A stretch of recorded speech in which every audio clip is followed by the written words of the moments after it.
growth in various sectors and is at the threshold of a digital revolution. A number of industries have adapted to the technological change and have witnessed an optimum turnover over the years. I think all companies have to be on the digital highway, so to speak. And today I think Indian businesses, even smaller businesses, are fairly evolved. And even the smallest of business would be using some sort of a software, for their accounting or whatever. Big Symposium, presented by Tata Docomo Business Services and powered by CNBC TV18, focuses on this technological change that can empower industry leaders in the SME sector across all verticals, such as finance, human resources, marketing, and many more, to reap maximum profits for a business. Digital dividends are very important per se, digital transformation of the companies. Because when the companies plan to expand and go global, so they have to put in place digital strategy. This year's theme, Digital Dividends, a Leader's Perspective, highlights the impact of merging new age technology with business prospects for the SME leaders. And this week, we are in Ahmedabad. That if you spend money on digital, you get a ROI much faster, which is true. And I always believe that when you sign the bills on the softwares and the hardwares, though it looks very high, you have to see that how much it will save you. Like a small example is save you in the cost of inventories, save you in ensuring that there is more productivity in sales, save you in ensuring that there is more work taken in the factory by ensuring that we see in real time what is happening on the machine usage, on efficiency of the machine. Let's take a look at the significant points discussed at the Ahmedabad edition. This is a multi-city platform, and our endeavor is to essentially bring experts and industry leaders together to really interact and discuss the potential of this digital era that we're living in, and more importantly, how it can generate real business value for all of you. So we have one such expert amongst us today who's going to kickstart the proceedings this evening on a high note. Interesting fact, he's from the very first batch of the Institute of Rural Management, Anand, class of 1982, and of course he's taken the GC MMF that we all better know by its iconic brand Amul from 8,000 crores to over 23,000 in just 5 years. Please do welcome the Managing Director, Mr. R.S. Sodhi.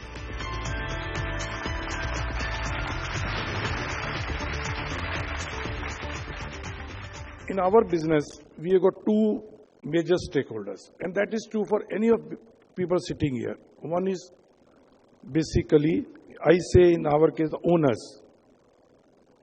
In your business, you are the owner or your employee or shareholders. In our case, our owners are 3.6 million farmers. In Amul, it is not owned by any individual or government or by anybody. It's owned by the milk producers of Gujarat. Not a single share is held by anybody else. So one side of the supply chain, C2C, is farmers who is producing milk through their one or two animals. Other side is consumers. In 2010, we went for integration. One program right from cow to consumer. So we thought, why not start with a major job which is within our control, that is collection of milk from 18,500 societies to selling goods to the distributor. So collection from 18,000 village cooperative societies, bringing to the plant, then transporting goods to the various depots, 60 depots all over India, and selling goods to around 6,000 distributors. So we thought, let us integrate it. Within 1 year, you imagine 18,500 village cooperative society to 6,000 distributor, whole integration through SAP we could do within 1 year, where 60 locations are involved. And let me also tell you, when I say 60 locations, it is not one organization. Amul to you, maybe it's one organization. But profit center wise, there are today 19 different profit centers, 18 district unions, separate profit center, ownership is separate of those district farmers. And the apex body is Gujarat Cooperative Milk Body, where I am working, which is owned by this 18 district union. So implementing through various organizations, one ERP was very, very difficult. But we could do it because somehow people felt it's the need of hour. Selling to the retailers through distributors, there we had gone for distribution management system. Smartphone, when he books the order, he knows how much stocks of each product is there, whether any particular product is stock out or not, and then whether schemes are there. And also, app will also tell the salesman, because there are 600 SKU, which are the major SKUs selling at this shop. So he has to take order for that. Such technologies really help the small farmers, making them their whole transaction very, very transparent. They are very happy. Otherwise, for us, I mean, the way we are growing last, I can say 6-7 is at a rate of 20% CAGR. We were 8,000 crore in 9-10. This year will be around 28,000. Milk procurement has grown 2 times or 3 times. Processing, I mean, otherwise what I mean difficult, we used to think twice before opening new branches. And because you have to train people. And now opening new branch, you have to just put a cloud-based software is there. Somebody has to operate it. It's like app. Anybody can, with minimum training, can start doing business from day one with no mistakes. So I congratulate all of you who are basically, a lot of you are in this, who are developing such a digital integration and new apps and other things. Thank you very much. Let's get something from the technologist's point of view. I'd like to now invite on stage for our second keynote, Prateek Pashine, who's President Enterprise for Tata Docomo Business Services, to address the gathering. Prateek.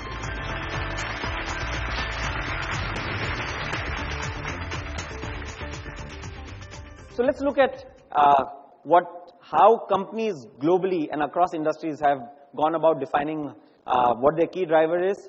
And the first example, for example, is a mining company. Now you'd think mining and digital, but this is a mining company which says, I'm doing digital for operational efficiency. I want to know real-time models. I want to know real-time production, linking with the supply chain so that the produce of a mine is kind of delivered to the end use of that mineral. Clearly defined what they're going to do it and what are the steps. So it's not just good enough to say, I'm going to do digital. What does that digital mean for me? Is it operational efficiency? Is it automated process or integration of multiple data points from various parts of my business so as to take a cogent call? Titan, on the other hand, says, I'm doing it for my customers. If I'm not digitally savvy, my customers will not any longer consider me. I will become irrelevant in the eyes of the customer. So for Titan, it's the customer, the millennial customer, that's driving them to adopt digital. Similarly, Burberry, a luxury brand, right? And they again saying, if I don't do digital, I will miss the customer. Customer is adopting digital. If I'm not there, my days as a luxury brand would be limited. So very clearly, as you're seeing, a mining company defining that I want to derive operational efficiency, whereas a brand, a lifestyle company, Burberry or Titan, adopting it for the customer. P&G, on the other hand, believes that it will reap significant benefits through digital by the benefits of digital by getting operational efficiency. The entire value chain, as Mr. Sodhi talked about. So that core driver for P&G to adopt digital. So drivers can vary, but it needs to be very clear as to why you're doing digital and what are the end results that you want to derive out of digital. Let's start doing digital. We've been talking digital, so I think all of you have got the Do Big app on your phone. Let's do our first poll of the evening, and that is, the question is, do you have a digital vision that is communicated and known to all employees? Simple, yes or no.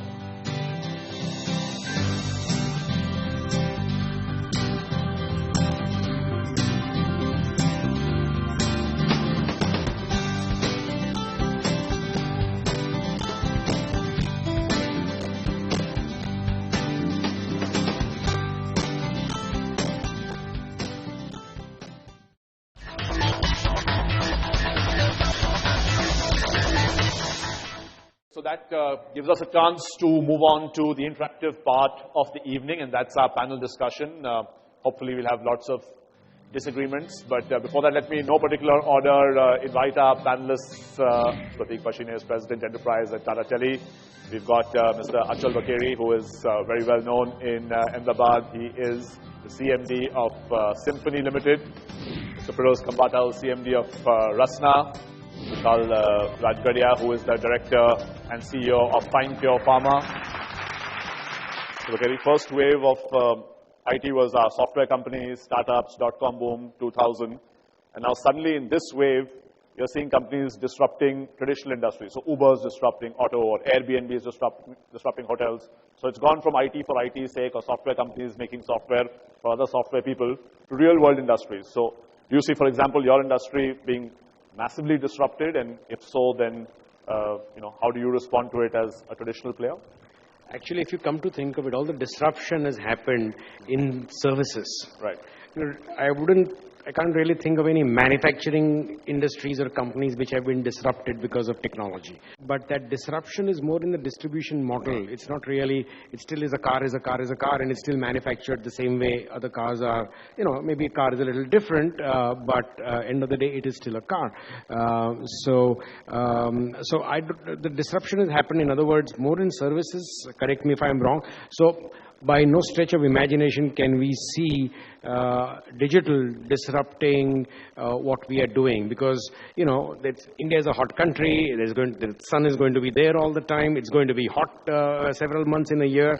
I don't think digital can take that away, or digital can provide a solution to that, other than a conventional product. Prateek, I've been switching off my AC on and off using one of those smart home things. I'm still early adopter.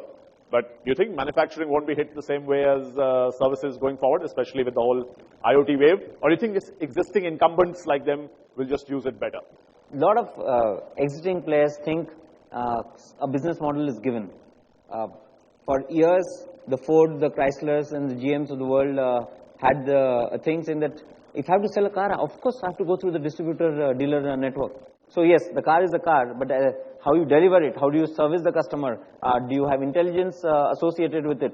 For example, a company, insurance company, which decides on your premium depending on how fast do you drive the car, what time of the day do you drive the car, what kind of routes you take to drive the car, the premium is decided. So obviously a company which is an insurance company which is adopting that, making your premium suited to your lifestyle, will over the long run benefit. Because here's this guy who says, boss, I never take out my car. I go at 10, I drive at 30 kilometers. Why should I pay the same premium as somebody who's driving at 120 kilometers? So about a 90% market share. Doesn't look like your core product is going to be digitally disrupted. But like Mr. Sodhi said, in distribution, in sales and marketing, where do you see the real digital dividend for the FMCG space coming from? In FMCG, it is an enabler to be better, more efficient, to fight better, to be more competitive. How we have used digital very craftily recently is also in marketing. But in Facebook and things, WhatsApp, and not WhatsApp, but more of Facebook and social media, we can also target the audience. For example, if I have got a particular rose product, which I know a certain community is drinking, I can always target it. Or if I in exports, I can target a certain market. I can also target a certain age group. Now with conventional media, that was not possible. So I believe marketing, the way we have used it, is very good. Two, we can get immediate, on our Facebook page, we can get immediate answers to some queries of marketing we had. Earlier, we had to probably do a research to do it. Nowadays, we are able to get immediate answers. A lot of your training programs now, especially for your field staff, massive amounts of medical reps out there in the field, a lot of that has gone digital. Just give us a quick overview of how the whole medical rep piece has changed completely for pharma companies. Life of medical rep has become much easier than earlier. Earlier, suppose a new drug was launched, so all medical reps would be called for a center, or they will be asked to come for different zones. And education means train the trainer wise. Trainer will be coming from a zone, and those will be trained, and they will be again training the reps for an area. Now what happens? Because of digitalization, everybody is having an app, and the content is loaded, and they get the information, loaded content directly on their app. They put the questions back on the app, and if there is a query, they get the answers back through the app.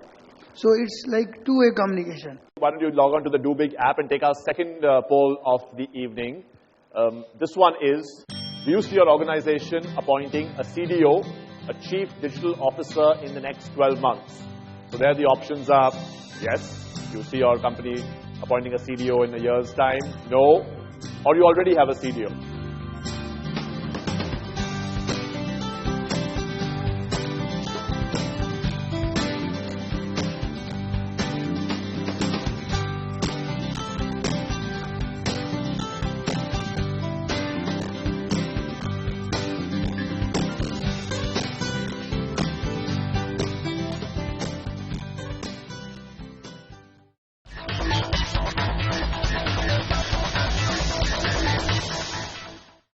Most important dividend that you've seen coming from digital, and how do you intend to expand it going forward, Prashant? The processes have got streamlined. We have integrated the intra and inter-department processes, production processes, entire order cycle, and entire process marketing cycle. And when we come out beyond that, then marketing to new geographies has also been a very good help from the digital space. Mr. Kambata, anything else you see? Process level, any of these new technologies? A lot of pluses I see. Drones dropping Rasna on us? No, there are a lot of possibilities and we all know, but I would like to caution. It is like I sure is so. Robots will replace men.